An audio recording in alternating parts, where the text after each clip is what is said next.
Вистинска драма на социјалните мрежи одбележа изминатата вечер, откако избувна јавен конфликт помеѓу јутјуберот Поповик и диџеј Боно.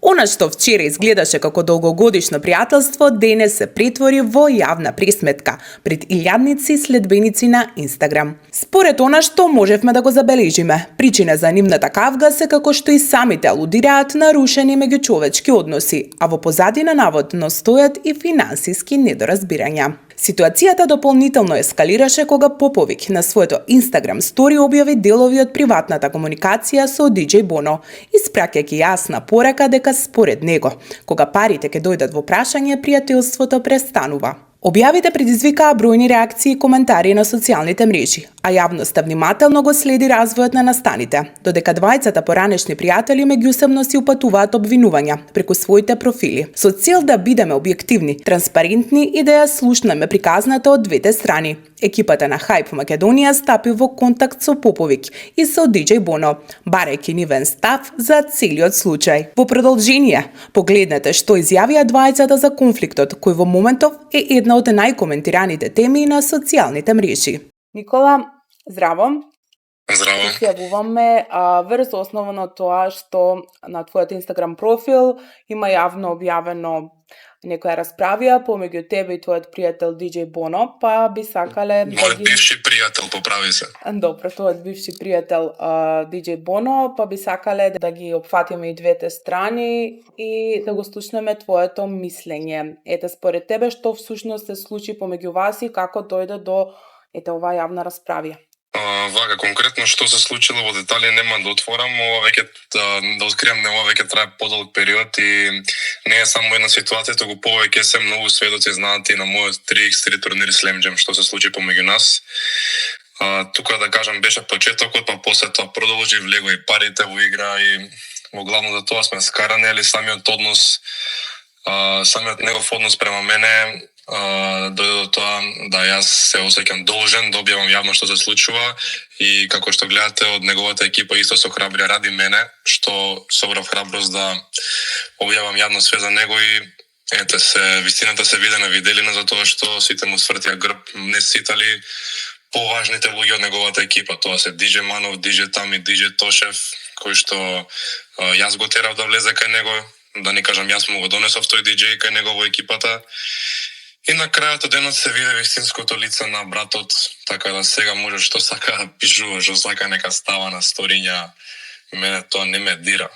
Дали може би чувствуваш некој страф од негова страна, затоа што може да кажеме дека они некако јавно се заканува преку тие Инстаграм стори? Па глеј, сите ние имаме некој кој што можеме да се ослониме на некој што може во негово име се заканиме, он предпоставам дека сигурно има некој луѓе кои што би му искочиле во сусрет во било која ситуација, али веќе гледам дека и неговите стана од моја страна, така да мислам дека него треба да го прашате дали он се плаши.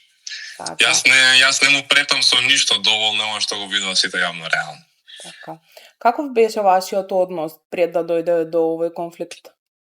И јас со Бонимов од старт многу добар однос, како што он кажа, ми подаде рака на почетокот и се слагам со тоа, али не е дека и за многу работи ја него не сум му подава рака, и така како што видовте на моето стори, песната што ја вади он во недела, јас сум во неговиот спот поголемиот дел од денот, нит сум бил платен, нит сум барал да бидам платен за истото. Така да нашиот однос бил многу добар, пријателски, да не кажам братски. И како се кажам, тоа е главниот проблем, затоа што ради тоа сум и најразочаран. Вака да не ми бил толку близок, не би бил ни разочаран. Спомна дека кога ќе дојдат парите во прашање, другарството завршува. Па ќе може да ни кажеш подетално нешто околу тоа? Све најдетално околу оваа ситуација ќе објаснам во мој YouTube видео кој што го спремам со докази кои што ги чекам од неговата екипа, да ми пуштат некои скриншотови, некои чатови, некои разговори. А вака ќе кажам дека го прашање пари од спонзор. Кажи ми, да имаш можност без камери, без социјални мрежи да разговарате еден кон друг приватно, што би му кажал? Џабе, па не, првично тој мене не ми враќаше на пораки, вчера тој мене ми пишуваше, ме молеше да избришам све, па ми се јавуваше, па јас не му се јавував и така, мислам дека нема набера да се слушаме, затоа што знам што ќе проба да направи, така да нема потребно само да се слушнеме јас и он. Ако некојаш стапиме во контакт и ако го подобриме односот, супер, ако не, ама пак, барем додека не го исполни тоа ветување што ми го дал на мене, се уште го нема исполнето, нема муабет да му правам. А дали претходно може би се обиде ти да го решиш приватно тој проблем? Тој проблем пробам ја 2 месеци да го решам и на самиот турнир сега сигурно некој што бил таму сведок ќе ја види оваа моја изјава, ќе ја слушна на Инстаграм или не знам кај ќе ставате. Дека јас и он многу гласно се закаравме таму пред сите, пред цел Патрик и ете нека пишете коментар тие што не видоа како се караме.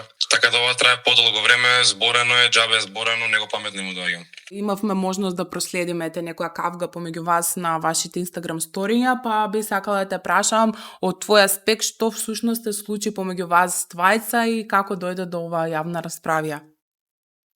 Неблагодарни луѓе, како што може да приметите, јас им помогнав да станат малце популарни и нормално, нели, како секој менаџер и како секој човек што помага на луѓе, тој си има дел за него.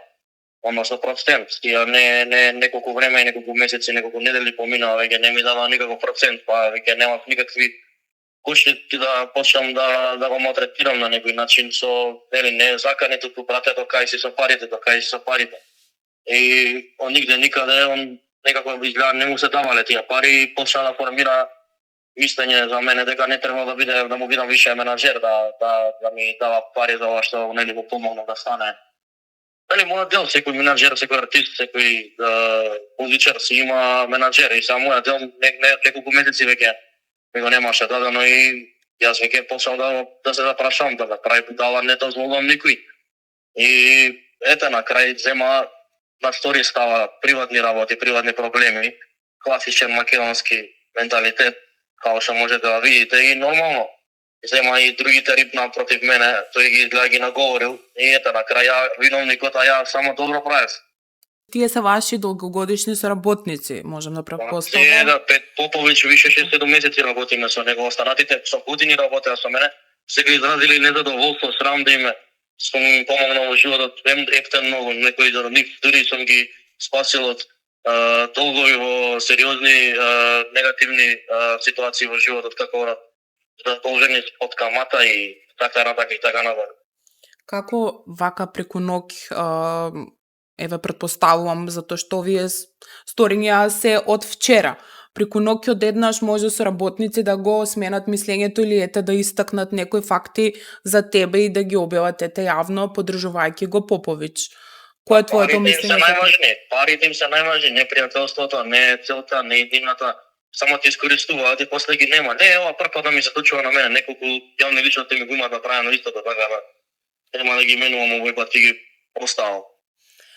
Кажи ми, каков беше вашиот однос пред да дојде до овој конфликт помеѓу тебе и Поповиќ? Ја супер културно све, ама на крај многу пари се собраа, више изгубев повер во него на некој начин, не му ни верувам повеќе и затоа го притиснав, знаеш, кога кај се парите и тој уствари не сакал да ми каже со други зборови, па на крај направи една ваква против мене екипа и сега тие седат заедно против мене и тоа е тоа.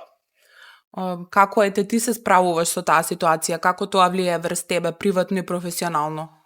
Па некако луѓето дури се чудат за овие работи што ги кажувам дека ќе има последици ова, јас сериозно сум дека ќе има последици. Значи сигурно дека ќе си ги вратам парите, тоа сум сигурен. Верувам дека ситуацијата ќе се реши, сепак сме луѓе. Сакам да те допрашам, тука влијаеше исто така и твојата партнерка, колку што знам дека е диџеј Тами, така. И она одма такво нешто чекала да направи со некој друг коалиција против мене, значи ова класични македонски потези се. Меѓутоа, вашата заедничка песна соработка излегува денес или како беше за неколку денови.